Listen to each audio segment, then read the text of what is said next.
देश के बाहर हैं और एक सवाल के जवाब में जब मुस्लिमों पे अटैक की बात आई तो बोले कि मैं गारंटी के साथ कह सकता हूँ कि ये सिख, ईसाई, दलित और ट्राइबल पे भी अटैक करा इस मसले पर आप। देखिए, उनका ये सवाल का जवाब जो है बिल्कुल ही गैर वाजिब है।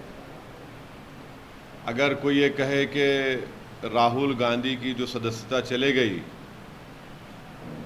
वो ठीक नहीं है और दूसरों की जाती है तो अच्छा है, ये कैसे होगा? आपसे सवाल पूछा गया था भारत के मुसलमानों के बारे में, तो आपने कह दिया कि 1980 में यही हाल दलित और सिखों का भी हुआ था। तो 1980 में राहुल गांधी नहीं जानते कि यूपी में सरकार उनकी थी तो हाशिमपुरा हुआ, मलियाना हुआ। 1980 में उन्हीं की पार्टी की सरकार थी तो दिल्ली का मैसेकर हुआ। यूपी में उन्हीं की सरकार थी तो मुरादाबाद की ईदगाह में 400 से ज़ायद मुसलमानों को पुलिस फायरिंग में मार दिया गया। 1980 में उन्हीं की सरकार थी जब दिल्ली की सड़कों पर सिखों के खून से होली खेली गई थी। तो आपको ये बोलना चाहिए कि मुसलमानों पर अगर हो रहा है तो क्या हो रहा है। ये टाल मटोल का जवाब देना कि 1980 में ऐसा हुआ था। अब फिर राहुल गांधी को ये भी बोलना चाहिए था कि उनकी सरकार राजस्थान में है, जुनैद नसीर कैसे मारे गए और अब तक उनके कई कातिल एलिज एक्यूज नहीं पकड़े गए। ये क्या है? छत्तीसगढ़ में उन्हीं की सरकार है, वहाँ पर धर्म संसद होता है, छत्तीसगढ़ सरकार के स्पॉन्सर्ड, और वहाँ पर महात्मा गांधी को गाली दी जाती है। ये कौन सा जवाब है इनका? एक बार फिर प्रधानमंत्री नरेंद्र मोदी को क्रिटिसाइज किया है फॉरेन लैंड पे, विदेशी ज़मीन पे, और खासतौर पर बीजेपी इसको क्रिटिसाइज कर रही है कि विदेशी ज़मीन पे देश की इज्जत को रख नहीं पा रहे हैं राहुल गांधी, वहाँ जाकर प्रधानमंत्री को क्रिटिसाइज कर रहे हैं। अपने प्रधानमंत्री की आलोचना कर रहे हैं और वो भी काफ़ी सरकासिज्म वाले स्टाइल में की। नहीं ठीक, अब वो जाने, बीजेपी वाले जाने, मैं हर चीज़ पर मैं क्यों तबसरा करूं, हर चीज़ पर मैं क्यों तबसरा करूं, वो उनको देखना चाहिए। सर, आप एक सांसद हैं और एक लॉ मेकर भी हैं। हाँ, और फ्रीडम ऑफ एक्सप्रेशन भी है। कानून के फ्रीडम ऑफ एक्सप्रेशन भी तो है, फंडामेंटल राइट है। लगता है जैसे आप विदेशी धरती पे गए थे कीर्ति आजाद के साथ, आप एक डेलीगेशन में आपने अपने देखिए, एक बात सुनिए, जब हम पाकिस्तान गए थे, जब वहाँ पाकिस्तान में भारत के ऊपर, देश के ऊपर गलत और झूठे इल्ज़ामात लगाए दिए जा रहे थे तो हम उसका डिफेंड किया और करते रहेंगे। अब कोई उनकी शख्सी राय है, पर्सनल राय है, तो उस पर हम कैसा बोलेंगे? उनसे पूछिए, उनके पार्टी के जो स्पोक्स पर्सन है वो सही तरीके से जवाब दे पाएंगे। काफ़ी लंबे अरसे से सर पहले जंतर मंतर पर रेस्टलेस प्रोटेस्ट करते हैं, उसके बाद जिस दिन पार्लियामेंट का इनॉग्रेशन होना होता है उस दिन उनको हटा दिया जाता है। अभी भी उनको उनके ग्रीवेंसेस को, उनके जो कंप्लेंट्स है उसको सरकार की तरफ से एड्रेस नहीं किया जा रहा है। कई मंत्रियों से इस बाबत सवाल पूछा गया तो वो भागते नजर आए। इस पूरे जो आंदोलन है प्लेयर्स का, रेस्लर्स का, जो कई जगहों पर इंटरनेशनल इवेंट पर अपने मेडल्स लेके आए हैं, कंट्री का नाम ऊंचा किया है, इस पर आप इस पूरे एपिसोड को कैसे देखते हैं? देखिए, इस पर तो दिल्ली पुलिस ने आज कह दिया कि उनके पास सफिशिएंट एविडेंस नहीं है बीजेपी के एमपी के बारे में कुछ कार्रवाई लेने के लिए। अब ये मसले में जो जिनको बोलना है वो उनको बोलना चाहिए, मगर मैं आपसे कह रहा हूँ कि जब CAA का प्रोटेस्ट हो रहा था, जब शाहीन बाग हो रहा था या चौतरफ हो रहा था, तो सब लोग बैठकर तमाशा देख रहे थे। जब किसानों का हो रहा था तो सब लोग बैठकर तमाशा देख रहे थे। अब देखिए अब आप क्या हो रहा है। अब तो ये जो रेस्लर्स का मामला है, ये तो अब दिल्ली पुलिस को बताना पड़ेगा और सरकार को बताना पड़ेगा, मैं क्या बोलूँ उसको। आपका कहना है कि उन लोग, कई सारे खिलाड़ियों ने, कई सारे सेलिब्रिटीज़ ने पुराने जो CAA का प्रोटेस्ट है, शाहीन बाग का प्रोटेस्ट है, उसको सपोर्ट नहीं किया, इसलिए आप नहीं, मैं ऐसा नहीं कह रहा हूँ। मैं ये कह रहा हूँ कि आपके सामने सब चीज़ें हुई हैं। अब दिल्ली पुलिस ने खुद कह दिया तो फिर हम क्या बोल सकते हैं? अभी दिल्ली पुलिस का वर्जन आया, अभी वो कह रहे हैं, तो ये तो और आपकी बात सही है कि सरकार के जितने महिला मंत्री हैं वो बिल्कुल ही खामोश बैठे हैं। एक तो वीडियो देखा मैं कि एक महिला मंत्री माशाल्लाह दौड़ रही हैं। सर, विधानसभा और लोकसभा दोनों के चुनाव तकरीबन करीब हैं और आप तेलंगाना में जिला दर जिला घूम रहे हैं, अपनी पब्लिक मीटिंग कर रहे हैं। आपकी क्या ऐसी कोई महत्वाकांक्षा है कि आप एमपी सीट एक से ज़्यादा सीटों पर लड़ेंगे यहाँ पे और 7 से ज़्यादा सीटों पर विधानसभा लड़ेंगे? इस बारे में मैं जो तेलंगाना के मुख्तलिफ़ मुकामात पर हमारी पार्टी के जो मीटिंग्स हो रही हैं, मैं जा रहा हूँ, हमारे पार्टी के ज़िम्मेदारों से बात कर रहा हूँ, उनसे मशवरा कर रहा हूँ, उस इलाके के, वहाँ के शहर के, ज़िले के जो ज़िम्मेदार लोग हैं उनसे मैं बात कर रहा हूँ और उनका जो मशवरा होगा, उनका जो एडवाइस होगा उसको मैं जहन में रखूँगा। अब उसके बाद ही हम चुनाव के वक्त ही फैसला लेंगे कि कितने विधानसभा की सीट पर हम चुनाव लड़ेंगे। पहले विधानसभा का चुनाव होगा दिसंबर में, इलेक्शन कमीशन जब डेट देगा, और फिर पूरे देश में होगा पार्लियामेंट का चुनाव, तो उस वक्त फैसला लेंगे। मगर हम जा रहे हैं, पार्टी को मजबूत कर रहे हैं, जो वहाँ पर जनता के जो मसाइल हैं उस पर बातचीत कर रहे हैं और हम अपने पब्लिक मीटिंग से उन तमाम पार्टीज़ को जवाब दे रहे हैं जो MIM पर तनकीद करते हैं, झूठे इल्ज़ामात लगाते हैं। सर, राहुल गांधी ने कहा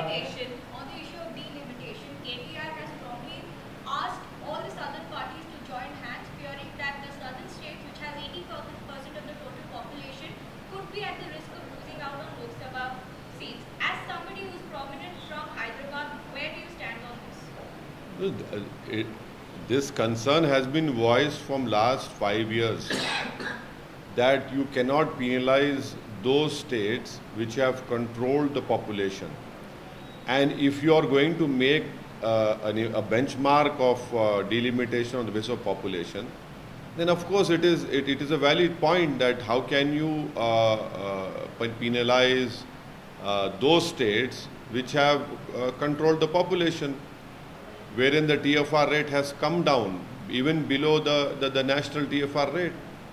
So there has to be, if we have to go forward, we'll have to find a way wherein those states do not lose their parliament seats just because they have controlled the population. In fact, when the Sangh Parivar and the BJP blames this huge population which we have, but what is their position now on this? Do they want the delimitation to be done on population, or do they want to be done on the basis of how those states have controlled the population? It is for the Sangh Parivar, it is for the BJP to come forward and say, what will they do it? What is their party stand? Are they going to penalize those states which have brought down population and thereby they lose parliament seats in the process? And in a federal system, how can you penalize those states who have controlled population, thereby they lose parliament seats? And thereby when they lose parliament seats, their influence in Delhi, in government formation will of course come down. And as it is, we know the way population is growing, it is the 50% of the population of India would be next a few years would be in 3-4 states. So that is a huge cause of concern. That is a great friction point. That will lead to, if BJP and other parties insist on the basis of population, then it will lead to huge, social movements would arise. People will come out on streets. So that is an important point which the Honorable Minister has made. Sir, Rahul Gandhi ने कहा है कि जो नफरत के बाजार में मोहब्बत की दुकान खोल रहे हैं और मुसलमान इसको खास करके बहुत ज़्यादा अच्छी तरीके से समझ रहे हैं कांग्रेस पार्टी के ग्रुप में, तो इस पर आप क्या कहेंगे? उनको जाकर अशोक गहलोत को सिखाना चाहिए। जब जुनैद नसीर की हत्या हो गई तो 15 दिन लगे उनके कांग्रेस के मुख्यमंत्री को पीड़ित परिवार से जाकर मिलने के लिए, और उनको एक्सग्रेशिया मिलता है 15 लाख, दूसरों को मिलता है 50 लाख। उनको जाके बताइए, आप उनसे पूछिए। छत्तीसगढ़ में आपकी सरकार ने एक धर्म संसद स्पॉन्सर किया जिसमें महात्मा गांधी को गाली दी गई, वहाँ बताइए आप। यूएपीए का कानून आपने अमित शाह के साथ मिलकर जुलाई 2019 में आपने बनवाया, सपोर्ट किया कांग्रेस ने और बीजेपी ने, जिसकी वजह से आज सबसे ज़्यादा जेलों में कौन है? मुसलमान, दलित और जो गवर्नमेंट के डिसेंटर्स हैं, उस यूएपीए के कानून में है। आपका तो कोई आदमी नहीं है यूएपीए कानून में। जब आपने क्यों सपोर्ट की लोकसभा में? बताना चाहिए उनको। बाबरी मस्जिद का जजमेंट आया, आप लोग वेलकम करते उसको।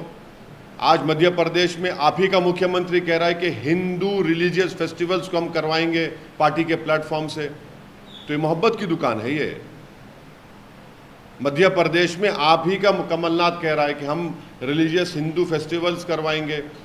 तो फिर ये आपका सेकुलरिज्म, मैं शुरू से कह रहा हूं कि पॉलिटिकल सेकुलरिज्म के ज़रिए से भारत के मुसलमानों को बर्बाद किया गया। पॉलिटिकल सेकुलरिज्म की वजह से भारत के मुसलमानों का पॉलिटिकल एम्पावरमेंट नहीं हुआ। पॉलिटिकल सेकुलरिज्म को इस्तेमाल करते हुए मुसलमानों का रिप्रेजेंटेशन असेंबली पार्लियामेंट में ख़त्म करके रख दिया गया। मैं पॉलिटिकल सेकुलरिज्म के ख़िलाफ़ था और रहूँगा। जो संविधान में जो सेकुलरिज्म की बात है उसका मैं कायल हूँ। अब आप बोलेंगे ना सेकुलरिज्म बाद में डाला गया, तो भाई liberty, equality, fraternity, justice, right to equality क्या है? ये भी तो सेकुलरिज्म का एक बहुत बड़ा हिस्सा है। तो इन मुद्दों पर उनको बात करनी चाहिए। ये कब तक ज़बानी खर्च करते रहेंगे आप?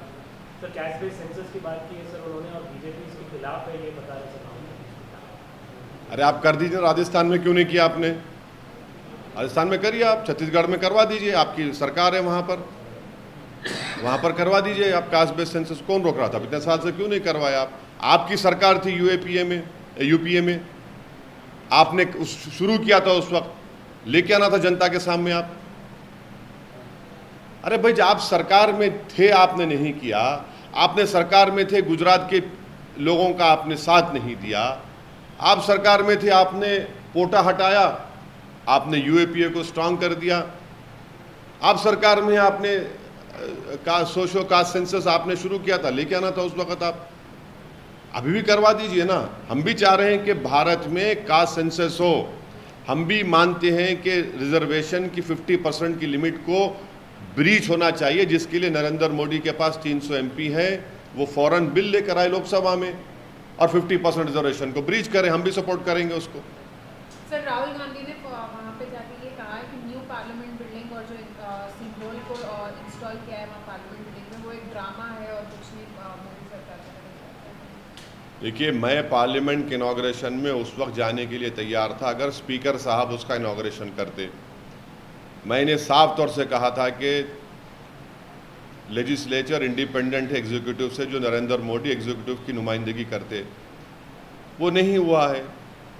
हमको इस बात का और भी एतराज़ है कि प्रधानमंत्री जब लोकसभा के अंदर गए, लोकसभा फ्लोर में गए, तो वो सिर्फ एक धर्म के बड़े लोगों को लेकर गए। वो मुसलमान के धर्म के लोगों को लेकर जाना था, सिखों के धर्म के लोगों को लेकर जाना था, ईसाइयों को लेकर जाना था, बौद्ध मजहब के लोगों को लेकर साथ जाना था। वो एक कोई लेकर चले गए। जब आप फ्लोर ऑफ द पार्लियामेंट में जा रहे थे तो आप सबको साथ लेके जाना चाहिए था ना।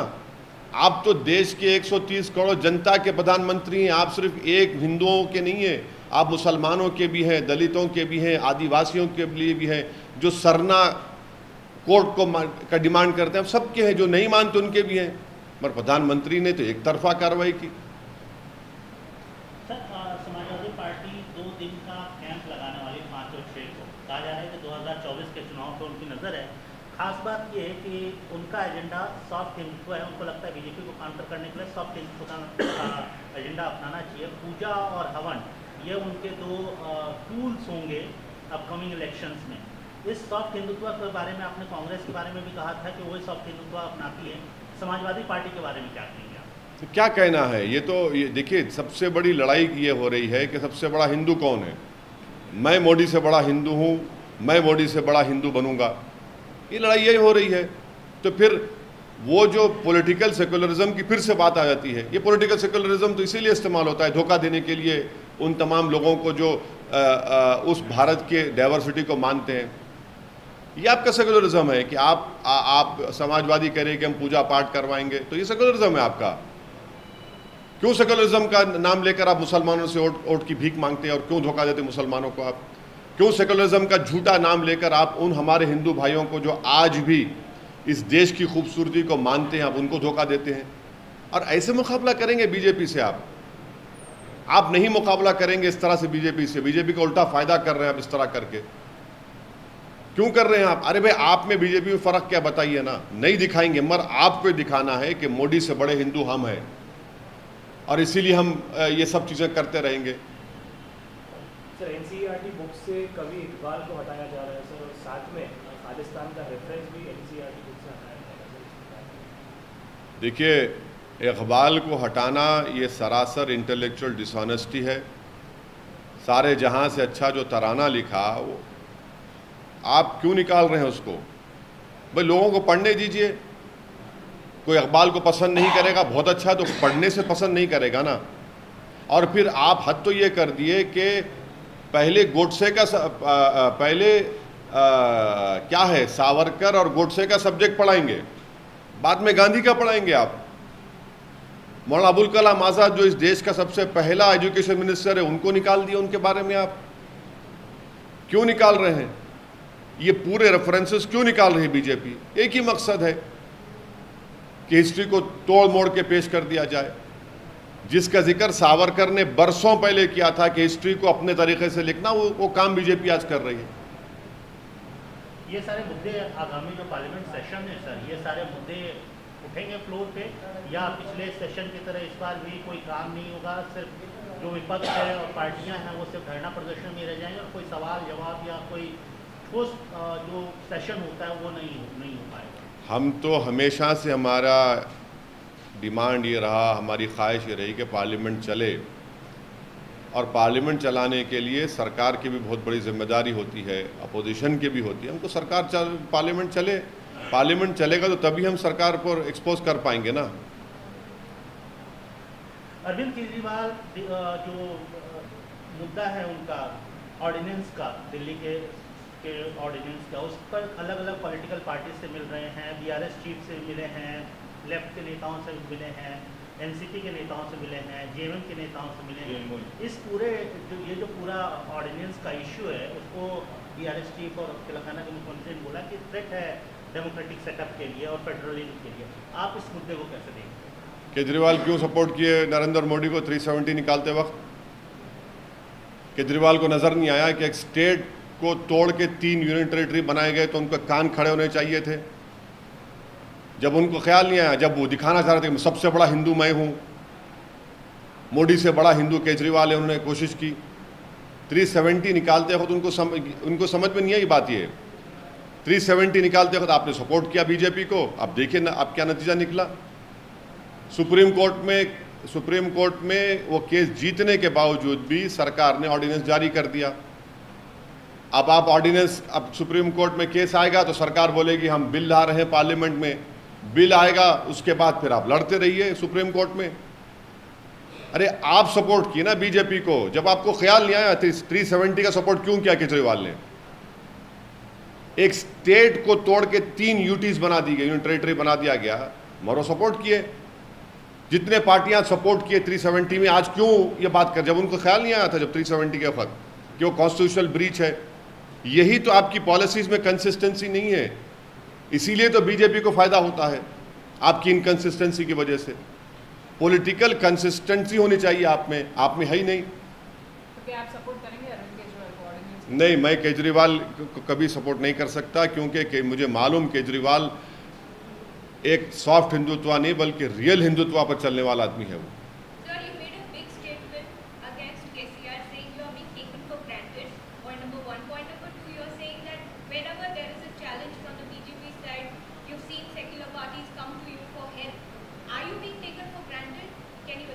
I have said that the minorities should not be taken for granted.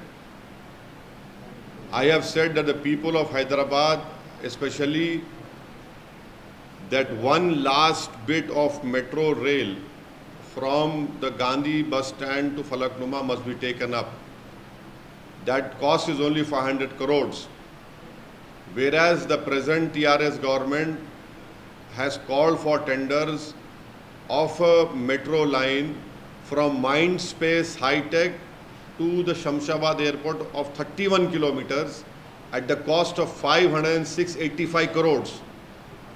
If 506.85 crores is the tender for 31-kilometer metro line, my request to the TRS government is, please do this last bit of Gandhi bus depot to Falaknuma, which is only 5-6 kilometers. That is very important. I have also said that if a Brahman Sadan is being constructed, very good. What about the Muslim center, which land was given at the same place? It has not yet been constructed. This is what we are saying. Thirdly, I said that if Dalits are being given 10 lakh rupees per household under Dalit Bandhu scheme, on 21st September, we have conducted a seminar in Hyderabad, wherein we have proven that in Telangana, there are at least 5% Muslims who are living below poverty line. And within that 5%, please at least give 1% of Muslims who are BPL families the same scheme on the lines of Dalit Bandhu which you are giving. And fourthly, I have exposed Mr. Amit Shah by saying that he comes to Hyderabad and he says that the TRS wheel is in my hands.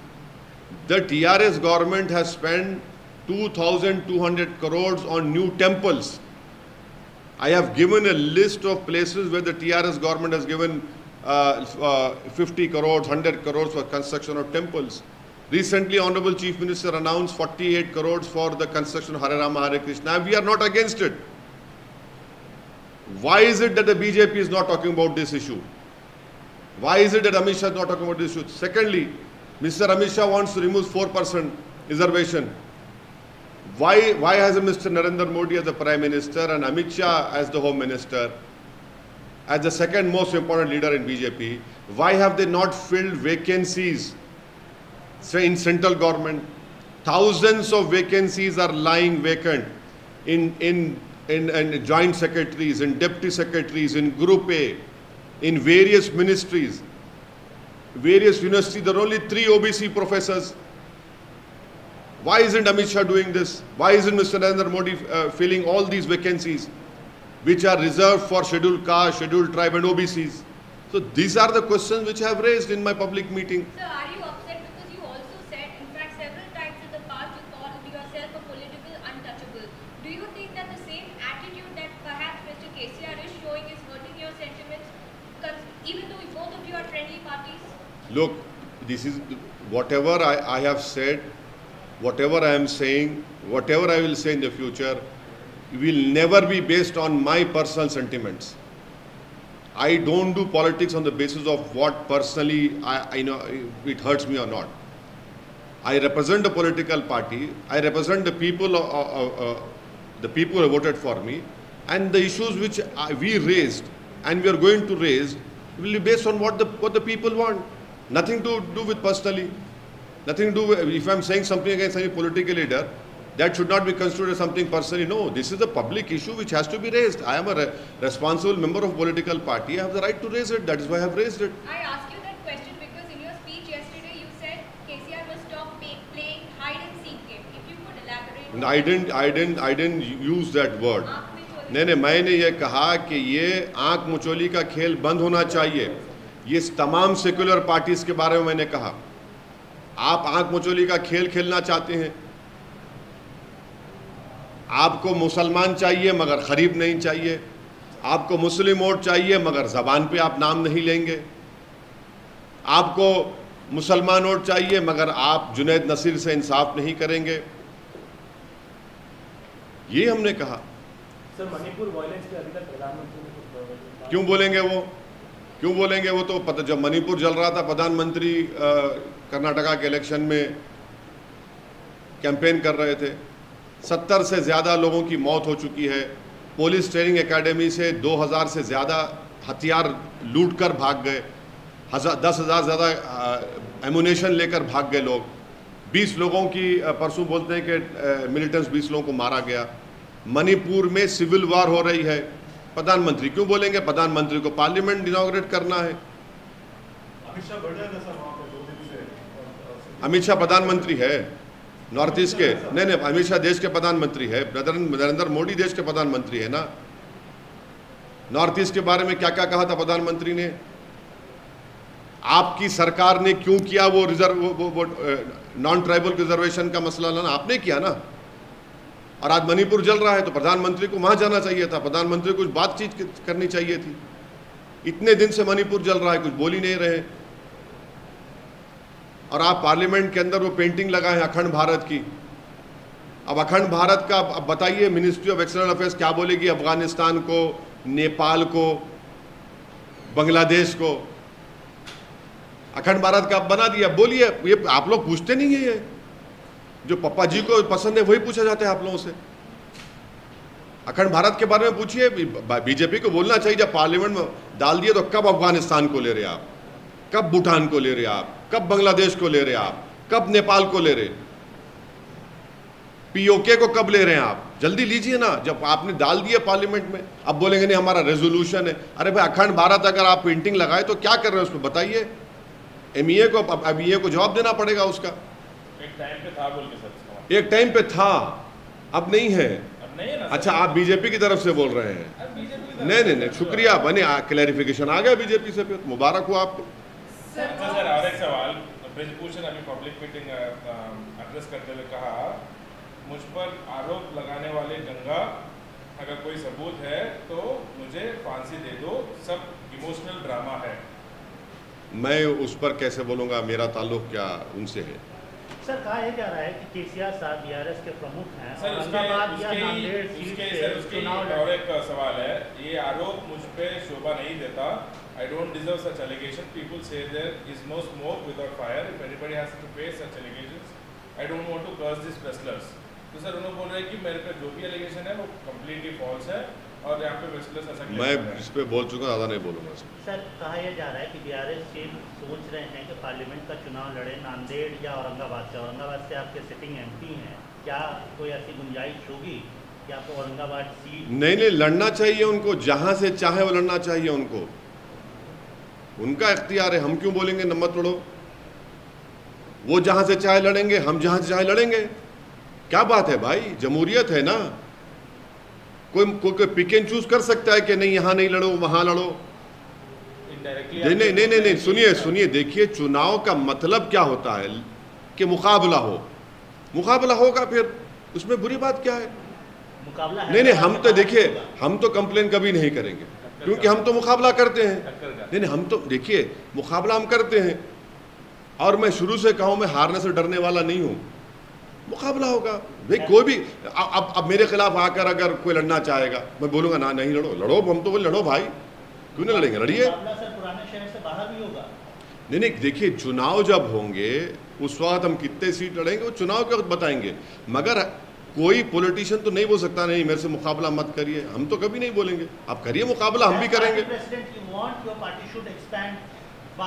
नहीं, देखिए ये आप जो तोड़ मोड़ कर कोशिश करना चाह रहे हैं कि मेरे मुंह में अल्फाज डालें, मैं फिर से कह रहा हूं कि जब सही वक्त आएगा सही फैसला लिया जाएगा। अभी वक्त नहीं आया है, इतनी जल्दी क्यों है आपको? अगर कोई मुकाबले में आएगा तो आपको टक्कर का मुकाबला देंगे। अरे मुकाबले से प्रमोद जी, जिंदगी का नाम मुकाबला है। देखिए जिंदगी का नाम मुकाबला है और मैं जो जिम्मेदारी मुझ पर यहाँ तक आई है मुकाबले से आई है, मुकाबला करेंगे। कोई अरे आप मुकाबला करके ऊपर नहीं आए आप लोग। नहीं, आप कहाँ से आए? आप कहाँ से आए? आप लोग सब मुकाबला तो किए ना, सब मुकाबला करते हैं। ये जिंदगी का फन ये है, मुकाबला है, मुकाबला होगा। और चुनाव में मुकाबला नहीं तो क्या होगा? जमहूरियत में जमहूरी तरीके से मुकाबला होता है ना। सीधा सवाल है कि एमआईएम के एमपी 2 से ज़्यादा बढ़ेंगे, आप एमपी सीटों पे ज़्यादा लड़ेंगे तेलंगाना में? नहीं, पिछले बार हम तो 3 एमपी लड़े थे। हैदराबाद की आवाम को लाखों सलाम, बीजेपी हार गई, इंशाल्लाह फिर हराएंगे वो लोग। औरंगाबाद की आवाम को लाखों सलाम, इम्तियाज़ जलील कामयाब किया, दोबारा इंशाल्लाह इम्तियाज़ को कामयाब करके एमपी बनाएंगे। किशनगंज से हम लड़े, 3 लाख वोट लिए, कामयाबी नहीं मिली, मगर बीजेपी नहीं जीती, तो किशनगंज जरूर लड़ेंगे। अब और इससे आगे बढ़ना है, कहाँ लड़ना है, नहीं लड़ना है, वो तो हम यही कंसल्ट कर रहे हैं, सबसे बातचीत चल रही है, बताएंगे जब वक्त आएगा। अकबर साहब तय नहीं करते कितने सीट लड़ना, वो असदुद्दीन ओवैसी पार्टी प्रेसिडेंट तय करते हैं। तो आपसे कंसल्ट लेके करेंगे? नहीं, अकबर साहब को क्या था, वो अकबर साहब बोले मैं अपने प्रेसिडेंट से बात करूंगा, उनको समझाऊंगा, मैं उनसे बात करके बोलूँगा। तो अकबर साहब बोले हैं, आप पूरा नहीं बोल रहे, आप खामखा आप दो भाइयों के बीच में आप एक। अरे सर मैं जो है वो बोल रहा हूँ, मत करिए। अरे सर है, मतलब है, चांसेस है क्या? क्योंकि टीआरएस में भी वो झलक दिख रहा है कि एमआईएम नहीं लड़ना चाहिए। तमिलनाडु बीजेपी के अध्यक्ष हैं सर, फॉर्मर आईपीएस हैं, उन्होंने इंटरेस्टिंग कमेंट किया एक इंटरव्यू के दौरान। उन्होंने बोला कि जो आईपीएल में सीएसके जीती है, बीजेपी कार्यकर्ता जडेजा हैं, जिनकी वाइफ बीजेपी की विधायक हैं, उनकी वजह से जीती है। वाह, मज़ा आ गया, बहुत खूब, माने बहुत खूब। अब तो इसका मतलब ये है कि अब वर्ल्ड टेस्ट चैंपियनशिप हो रहा है तो पूरे बीजेपी के लोग बैठ जाएं, इंडिया जीत जाएगी, किस्सा ख़त्म हो गया। टेस्ट चैंपियनशिप ज़रूरत ही नहीं है विराट कोहली की, हमको ना विराट कोहली की ज़रूरत है, ना सिराज के इन स्विंगर की ज़रूरत है, ना शमी की सीम बॉलिंग की ज़रूरत है, इनको बिठा दीजिए। वाह, माने ये नहीं मालूम था कि ऐसा केमिस्ट्री भी होती है क्रिकेट में। क्या बात है, जो ज़िंदगी अपनी लगा दी है उस खेल में, कितनी मेहनत करते सब लोग दिन रात, और वो बोलते हैं कि वहाँ पहुँच गए तो जीत गए। अरे चमचागिरी करना है तो इतना तो मत गिरो। आप भी क्रिकेट खेलते रहे? नहीं, हम भाई साहब देखिए, खेल स्पोर्ट्स को स्पोर्ट्समैन स्पिरिट में लेना चाहिए। कोई जीतेगा कोई हारेगा, उसको भी आप पॉलिटिकल कलर दे रहे हैं तो फिर अब ये तो हिमाकत है। अरे भाई स्पोर्ट्स है, आप उनकी कदर करिए। वो बहुत मेहनत करते हैं वो लोग, और मेहनत करके आते हैं। माने क्या क्या नहीं करते वो लोग, क्या किन चीज़ों की कुर्बानी नहीं देते वो लोग, तभी जाकर वो इंडिया को खेलते हैं भाई। अब आप इसको इतना डिमीन कर रहे हैं उनको, तो ये तो नाइंसाफ़ी है उन तमाम स्पोर्ट्समैन से। सर, सेंट्रल गवर्नमेंट के 9 इयर्स कंप्लीट होने पे बीजेपी के सारे नेता जो है वो हर शहर में जाके सारे स्कीम्स और प्रोग्राम्स के बारे में बात कर रहे हैं। आपने भी कल ट्वीट किया था उसके ऊपर, और आपने सवाल उठाया था कि ये लोग इस बारे में, इस मुद्दे पे क्यों नहीं बात करते। मैंने, आपने सही कहा, मैंने कहा कि बीजेपी के 9 साल में डिमोनेटाइजेशन हुआ, उस पर तो कुछ बोलिए, जिससे हमारी आधा जीडीपी गिर गया। 2020 के दिल्ली के राइट्स, सिविल वॉर है मणिपुर में, चाइना 2000 स्क्वायर किलोमीटर पर कब्जा करके बैठा है डेप्सांग डेमचौक में, इन्फ्लेशन बढ़ रहा है, आमदनी कम हो रही है, इस पर थोड़ा बोलिए। कश्मीर में हिंसा हो रही है, CAA का कानून है, नौजवानों की बेरोजगारी है। इन 9 मुद्दों पर बीजेपी बात कर लेना, बोल दें देश को क्या हो रहा है।